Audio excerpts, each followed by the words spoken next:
دخل حسابات نادي توتنهام بقوه، واللاعب بقى على لسته اولويات النادي الانجليزي، بس لسه مفيش عرض رسمي.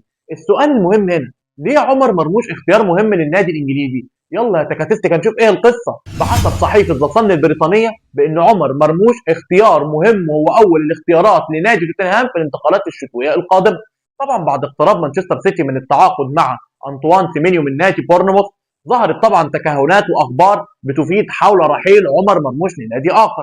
بس طرح في ديفيد اورنستين وقال ان عمر مرموش مش هيمشي من مانشستر سيتي حتى بعد تعاقد مانشستر سيتي مع سيمينيو. عمر مرموش مش هيمشي، وان هو ضمن خطط المدرب بيب جوارديولا. بس النهارده صحيفه ذا صن البريطانيه طلعت وقالت ان توتنهام داخل سباق التعاقد مع عمر مرموش وعايز يجوه في الانتقالات الشتويه. طب ليه عايزه؟ وليه هو اختيار مهم فعلا؟ لان توماس فرانكو مدرب بيلعب على التحولات السريعه.